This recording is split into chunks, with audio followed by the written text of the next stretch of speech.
ہرے بھرے اور سرسبز چمنزاروں اور چراگاہوں میں مختلف قسم کے حیوانات بہت ہی مفاہمت اور پیار و محبت سے زندگی گزار رہے تھے۔ ایک دن ایک ظالم شیر نے اس پرسکون چمنزار کو اپنے قبضے میں لے لیا۔ اب کیا تھا؟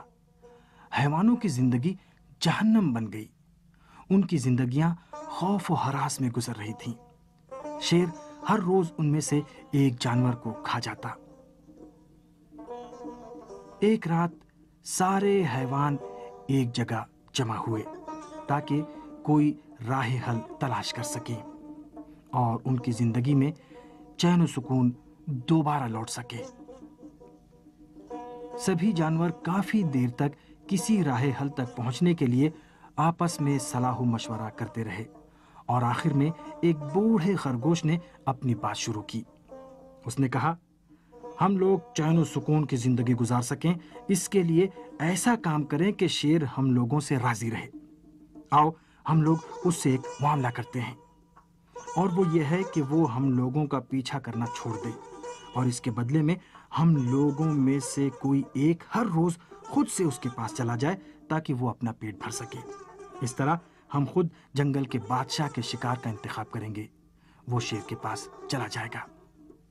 سبھی جانوروں نے اس بوڑھے خرگوش کی تجویز مان لی اور ان میں جو زیادہ سمجھدار تھے وہ مذاکرات کے لیے شیر کے پاس اس کی کچھار میں پہنچ گئے اور اس سے کہا، اے بادشاہ، ہم لوگوں نے یہ فیصلہ کیا ہے کہ ہم میں سے کوئی ایک ہر روز خود آپ کے پاس آ جائے گا تاکہ اعلیٰ حضرت کو ہمارا شکار کرنے میں زحمت نہ ہو۔ شیر نے کہا، ٹھیک ہے، مجھے تم لوگوں کی بات منظور ہے، مگر اس سے تم لوگوں کو کیا فائدہ ہوگا؟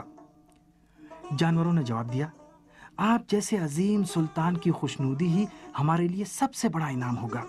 اس کے علاوہ آپ دوسرے جانوروں کو چھوٹ دے دیں گے کہ وہ آزادانہ اپنے کام کاج میں مشغول رہیں۔ شیر کو ان جانوروں کی باتوں پر مکمل یقین نہیں آ رہا تھا۔ اس نے تھوڑا غور و فکر کیا اور آخرکار بولا، ہاں ٹھیک ہے، اگر تم میں سے ایک جانور ہر روز خود سے وقت پر میرے پاس آ جائے گا تو میں بھی اپنے وعدے کا پکا رہوں گا، ورنہ تم لوگوں کو ایسا مزہ چکھاؤں گا کہ جس کے بارے میں تم سوچ بھی نہیں سکتے۔ اس کے بعد سے ہر روز سبھی جانور ایک جگہ جمع ہوتے اور یہ طے کرتے کہ آج شیر کا شکار کون بنے گا۔ مرحلہ بہت ہی دردناک تھا، لیکن جانور بیچارے مرتے کیا نہ کرتے۔ انہوں نے یہ بات تو خود ہی کسی دباؤ میں آئے بغیر قبول کی تھی۔ ہر روز ایک جانور شیر کی کچھار میں جاتا اور شیر اس کو اپنا نوالا بناتا۔ ایک دن ایک جوان خرگوش کی باری آئی جو بہت ہی چالاک اور ساتھ ہی دلیر بھی تھا۔ اس نے شیر کا شکار بننے سے انکار کر دیا۔ یہ سننا تھا کہ سبھی جانور اس کی سرزنش کرنے لگے اور کہنے لگے، اگر تم نہیں گئے تو تم نہیں جانتے کون سی بلا ہم لوگوں کے سروں پر آ جائے گی۔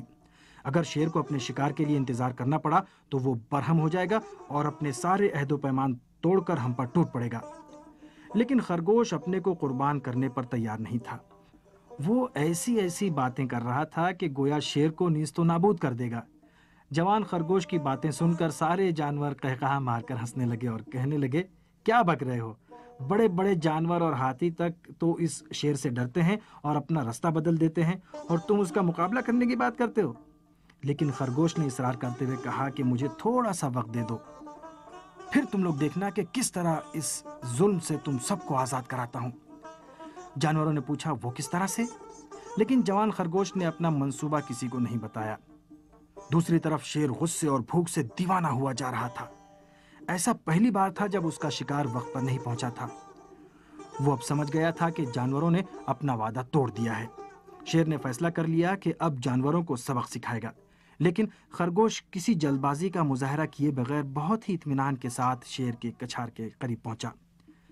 جیسے ہی شیر نے خرگوش کو دیکھا، غصے میں بولا، میں بڑے بڑے جانوروں اور ہاتھیوں کو پھاڑ کر کھا چکا ہوں، تم تو ایک معمولی سے خرگوش ہو، تم نے کیسے ہمت کی کہ میرے حکم کی سرتابی کرو اور مجھے انتظار میں رکھو؟ خرگوش نے کہا، عالی جاہ، مجھے اجازت دیجیے کہ میں تاخیر سے آنے کا سبب آپ کو بتا سکوں۔